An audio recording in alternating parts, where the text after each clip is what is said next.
Time now for our focus report. And each year, Asia is weighed down by more and more electronic waste. And it is in Hong Kong that the situation is the most alarming. The city produces nearly 200,000 tonnes of electronic waste every single year.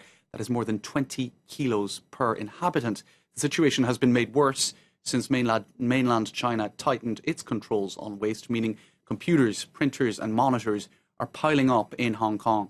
As a result, clandestine landfill sites are causing severe environmental problems. Antoine Videhe and Vivian Wang report from Hong Kong with Sarah O'Mara. Behind the skyscrapers of Hong Kong, far from the heart of the city, the borderlands with mainland China have been disfigured. In the middle of this wild scenery, hundreds of landfill sites have been established in recent years. Among them, some deal illegally with electronic waste. Sometimes just next to homes. There's several dumps of electronic waste around here, but they change their place all the time. Here they don't melt the waste, but they dismantle the parts and send them elsewhere. Hong Kong, one of the richest cities in the world, is also home to one of the most important ports on the planet. Millions of tons of goods pass through this place. Up to 100 containers like these, filled with electronic waste, enter the port every day. For a long time, Hong Kong was only a stepping stone before this waste went to mainland China. But since 2015, the Chinese authorities banned their import and containers remain docked. Hong Kong has become the electronic garbage dump of Asia. Most electronic waste comes from the United States, and a small part comes from Europe. They arrive here in these containers, and when they arrive at the port, most are sent to remote places to be unloaded. Then the electronic waste arrives here. In a few years, the place has been transformed into an open dump. More than 100 illegal sorting centres hide behind these fences, out of sight.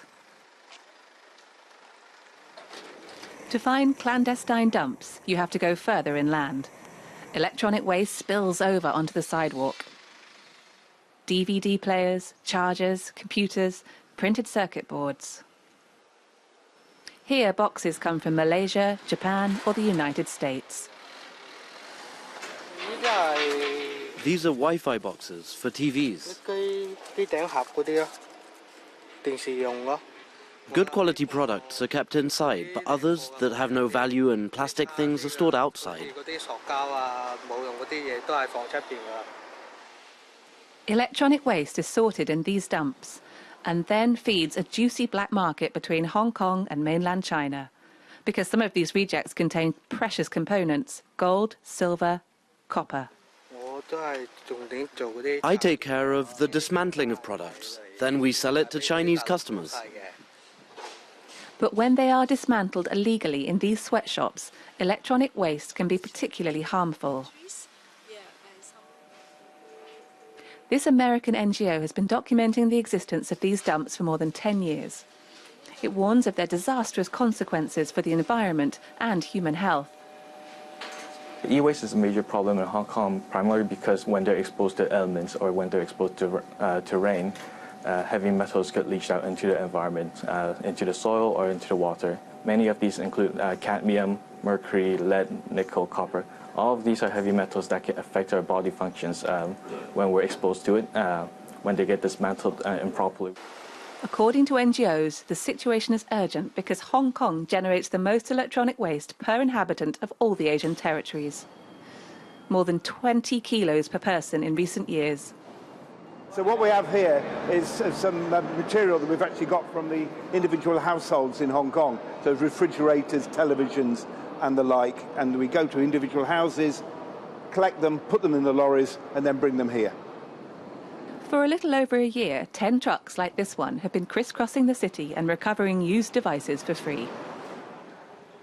The company responsible for this collection works for the Hong Kong government, who now seem more inclined to deal effectively with the problem of electronic waste. We're producing more and more electronic waste. Of this sort of regulated material we see behind us, we're making about 70,000 tonnes a year in Hong Kong. And as we get richer, we buy more. And so, it's a growing problem. I firmly believe that for all waste management, there is a role for government. The private sector can't do it all by itself. Since the introduction of this collection service, the company has recovered more than 1,000 tonnes of waste. They will soon be recycled in a specialised processing plant funded by the government. It will open in a few weeks, but will not process waste from abroad.